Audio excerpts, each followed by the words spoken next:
Expect expect చేసామండి ఇలా ఎమోషనల్‌గా ఉంటది. సాంగ్స్ అయితే తక్కువ ఉంటాయని ముందే ఎక్స్‌పెక్ట్ చేసాము. కొంచెం సాంగ్ డ్యూరేషన్ తగ్గిచ్చేశారు. కామెడీ అయితే పీక్ ఉందండి. అందరూ అంటున్నారు ఇంజినీరింగ్‌లో చూసినాము, 10థ్‌లో చూసినాము కామెడీ అని. ట్రైలర్‌లో చూపించింది ఏం లేదక్కడ. ట్రైలర్‌కి జస్ట్ ఎవరెవరు క్యారెక్టర్స్ ఉంటారో మాత్రం ఇంట్రొడ్యూస్ చేస్తారు. కానీ మూవీలో మాత్రం మెయిన్ కామెడీ సీన్స్ గానీ, ఎమోషనల్ సీన్స్ గానీ చాలా హార్ట్ టచింగ్ ఉన్నాయండి. హీరోయిన్ యాక్టింగ్ కూడా అంత ఎక్స్‌పెక్ట్ చేయలేదు మేము. కానీ చాలా బాగుంది. షారుఖ్ ఖాన్ పఠాను జవాను చూసారు కదా. ఆ. సో దాని తర్వాత ఈ ఫిలిం ఎట్లా అనిపించింది అంటే అంత పఠాన్- హై ఫీల్ అవ్వలేదు ఎప్పుడు. ఆ పఠాను జవాను వేరే అండి. అసలు అది యాక్షన్ మూవీస్ కదా. అసలు యాక్షన్ మూవీస్ 2 రోజులు ఉంటాయి, 3 రోజులు ఉంటాయి, 2 ఇయర్స్ ఉంటాయి, 3 ఇయర్స్ ఉంటాయండి. ఇది ఒక 10 ఇయర్స్ గుర్తుపెట్టుకుంటారు మూవీని. అలా అంటున్నా. ఇప్పుడు మీకు ఎలా ఉంటుందా? పీకే వేరు. అంటే అది గాడ్ రిలేటెడ్ అంటే కొంచెం మనం నమ్మకాల గురించి ఉంటాయి. ఇది మొత్తం మనం ఎలా కష్టాలు పడుతున్నాం, మన ఇండియన్స్ అందరూ ఫారిన్ దేశాలకు పోవాలని ఎంత కష్టపడుతున్నారు, వీసా రాకుండా అందరు ఏడ్చుకుంటూ, ఫ్యామిలీ ఎమోషన్స్, అందరు వాళ్ళ ల్యాండ్స్ అమ్మేసి వెళ్తున్నారు. అది చాలా బాగా చూపించారు. అందరు మోసాలు చేస్తున్నారు, అది కూడా చూపించారు. వీసాలు ఇస్తామన్నట్టు, ఇప్పిస్తామన్నట్టు అది కూడా చూపించారు. So Raj Kumar heroine direction ఎలా అనిపించింది?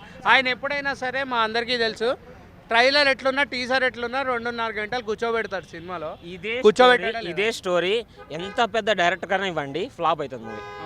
ఇదే స్టోరీ. ఎందుకంటే స్లో ఎమోషన్స్, లవ్ స్టోరీ ఉన్న సినిమా ఏది పీకే ఇప్పటి వరకు మాట్లాడుకుంటున్నారు. 3 ఇడియట్స్ని ఇప్పటి వరకు మాట్లాడుకుంటున్నారు. అదే వేరే ఒక ఎమోషన్ క్రియేట్ చేయాలంటే రాజ్ కుమార్ హీరోని స్టోరీ టెల్లింగ్తోనే సాధ్యం. అది సో 1000 కోట్లు కొట్టాడు అనుకోవచ్చా? కనుక్కోవచ్చు. ఎందుకంటే ఇప్పుడు కొంచెం సలార్ క్లాష్ ఉంది కాబట్టి కొంచెం తగ్గచ్చు. కానీ లాంగ్ రన్లో అయితే అవుతుందండి. సో మీరు అందరూ షారుఖ్ ఖాన్ ఫ్యాన్సే కదా. సో సలార్ గురించి మీరు ఏం చెప్తారు? సలార్ అది మన తెలుగు మూవీ అండి. అనేది అది చిన్న రీజనల్ మూవీ కూడా కాదు, అది కూడా ఒక ప్యాన్ మూవీ. దాన్ని కూడా చాలా మంది కష్టపడి తీశారు. సో ఒకరి కష్టాన్ని మనం ఎప్పుడు ఇది ఫ్లాప్ అవ్వాలని అనుకోకూడదు. అందరు కష్టపడ్డారు. మా డంకీలో కూడా టెక్నీషియన్స్ కష్టపడ్డారు, సలార్లో కూడా కష్టపడతారు. So as a Shahrukh Khan fans we wish all Prabhas a very good luck. All the best, Salar. మీ మూవీ కూడా చాలా what a unity. Bahubali was the first pan India movie, I guess. yes, Telugu నుండి. ఎందుకంటే సార్ అట్లీస్ట్ ప్రభాస్ కూడా మా Shahrukh Khan fan. So as SRK we have to support him also కదా.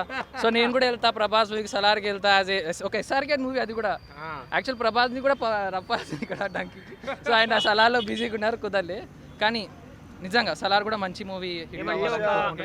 So gap ఉంటే బాగుండేది అనిపించింది. మళ్ళీ షారుఖ్ ఖాన్ చెన్నై ఎక్స్ప్రెస్ లాంటి సినిమా తీస్తే ఎలా ఉంటుంది? జవాన్ తీసాడు కదండి. మిక్స్ ఉంటుంది కదా, కొంచెం సౌత్ ఇండియా మిక్స్ ఉంటుంది. అంటే మీనమ్మ అంటే మేము వీజారా నుంచి లవ్ స్టోరీ చూడలేదు షారుఖ్ ఖాన్ది. చాలా బాగుంది సినిమా. ఇప్పుడే చూసి వచ్చాము షారుఖ్ ఖాన్ డంకి. ఫస్ట్ హాఫ్ విక్కీ కౌశల్ అంతా కామెడీ ఎపిసోడ్స్ అంతా చాలా బాగా పడింది. అందరు యాక్టర్స్ చాలా కామెడీ బాగా చేశారు. ఇంకా రాజ్ కుమార్ ఇరానీ స్టైల్ తెలిసిందే కదా. అన్ని ప్రీవియస్ మూవీస్ చూసుకుంటే పీకే, 3 ఇడియట్స్ అన్నీ సేమ్ మంచి మూవీస్ ఇచ్చారు ఎప్పటికీ. సో ఇంకా మంచిగా అనిపించింది సినిమా. ఇంకా షారుఖ్ ఖాన్ యాక్టింగ్ కూడా చాలా బాగా చేశాడు. షారుఖ్ ఖాన్ గురించి తెలిసిందే, ఎంత రెస్పెక్ట్ ఇస్తాడో. చాలా అడ్మైర్ చేసే వన్ ఆఫ్ ది సెలబ్రిటీ నేను అడ్మైర్ చేసేది. ఇంకా సినిమా కూడా చాలా బాగుంది. రేపు ప్రభాస్ సినిమా కూడా బాగుండాలని కోరుకుంటున్నా. రెండు మంచి బ్లాక్ బస్టర్లు అయ్యి ఇండియన్ సినిమాని ప్రౌడ్ చేయాలని కోరుకుంటున్నా. జై ఎస్ఆర్కే.